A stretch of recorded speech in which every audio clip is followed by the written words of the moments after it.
अस्सलामुअलैकुम dear friends, कैसे हैं आप सब। मैं बिल्कुल ठीक हूँ। उम्मीद है कि आप भी सब ठीक होंगे। जी जनाब, आज क्या पकाएं? आज हम पकाएंगे नहीं, आज हम बनाएंगे जायकेदार मसाले जो कि हर खाने को बहुत ही मज़े का जायका देते हैं और खुशबू देते हैं। बाज़ारी मसाले सेहत के लिए अच्छे नहीं होते हैं, इसलिए जो घर के अंदर हम रूटीन में यूज़ कर सकते हैं वो आज मैं आपको बताऊँगी। तो आए स्टार्ट करते हैं। जो मैं अपनी रूटीन में मैं अपने खानों में इस्तेमाल करती हूँ, तो मैंने सोचा कि क्यों ना आज आपको वो रेसिपीज़ भी आपके साथ शेयर की जाएं।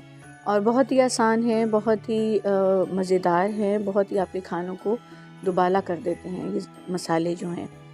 कौन नहीं जानता इन मसालों को। हमें इसके लिए चाहिए होगा सूखा धनिया, सफ़ेद ज़ीरा, और इसके अलावा गरम मसाले के लिए हमें चाहिए होंगे ज़ायरेदार। आपको सबको मालूम है कि कौन कौन सी चीज़ें होती हैं। बड़ी इलायची है, दालचीनी है, काली मिर्च है, लौंग है, इसमें कड़ी पत्ता है।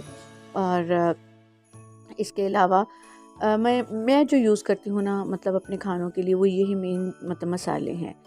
क्योंकि गरम मसाले नाम से ही ज़ाहिर है कि गरम होते हैं, तो इतने कोई ज़्यादा अफादियत तो नहीं रखते हैं मैदे के लिए इनका ज़्यादा इस्तेमाल, लेकिन फिर भी खाने को जायकेदार बनाने के लिए इनकी शमूलियत बहुत ज़रूरी है।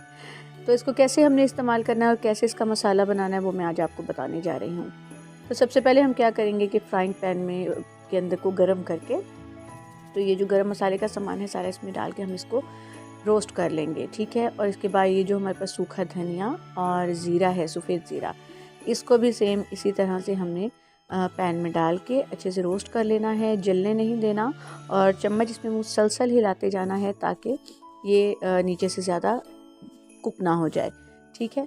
इसको हीट दी जाती है इसलिए ताकि इनको बहुत अच्छे से ब्लेंड हो जाएं, और इनकी खुशबू जो है ना, वो भी रोस्ट करने से बहुत ज़्यादा बढ़ जाती है। आप ये जब घर में बना रहे होते हैं तो इसकी खुशबू, मेरा तो ख्याल है कि गली के हर दूसरे तीसरे घर तक इसकी खुशबू जाती होगी। जब भुनाई के टाइम में जब इसकी खुशबू आना शुरू हो जाए तो चूल्हा बंद कर दें और इनको ठंडा होने के लिए रख दें। ठीक हो गया। ये देखें ये भी भुन चुका है। इसको मैं अब थोड़ी देर के लिए छोड़ दूँगी। इसकी ये देखें गरम मसाला भी और बहुत अच्छे से रोस्ट हो चुके हैं, कुरकुरे से हो गए। इनमें जो एक्स्ट्रा नमी थी ना, वो सब जो है ना ड्राई हो चुकी हुई। ये देखें, और ये देखिएगा, आवाज़ सुनिए।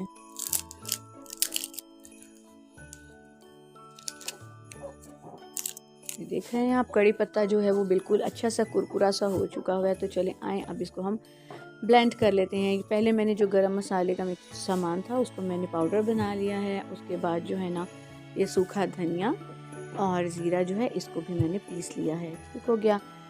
अब हमने क्या करना है? कुछ भी नहीं करना, बस अब हमने इन मसालों को एयर टाइट बॉक्स में, जार में डाल के रख लेना है। मेरा जो है ये मैंने थोड़ा सा जो है ना सूखा धनिया और ज़ीरा साबुत ही रख लिया है, क्योंकि अक्सर खानों के अंदर कहीं कहीं साबुत मसाला भी चाहिए होता है, तो उसके लिए वो मैंने थोड़ा सा अलग रख लिया। बस ये गरम मसाला है, ये धनिया और ज़ीरे का पाउडर है। इसकी खुशबू इतनी खूबसूरत है, खाने में भी मज़े की लगती है और वैसे भी बहुत मज़े की लगती है। इसको मैं एयर टाइट जार में डाल लूँगी, और साथ में जो गरम मसाला है उसको भी मैं इस तरह से एक एयर टाइट जार के अंदर डाल के रख लूँगी। और ये आप ये देखें कि ये जो भी मैं आपके साथ रेसिपीज़ शेयर करती हूँ या जो भी है ना, उसमें ये मसाले ज़रूर यूज़ होते हैं। ज़रूर ट्राई कीजिएगा। आज की रेसिपी पसंद आई हो तो चैनल को लाइक कर दें, सब्सक्राइब कर दें और बेल आइकन को ज़रूर प्रेस कर दें ताकि मेरी आने वाली सब वीडियोज़ आपको सबसे पहले मिल सकें।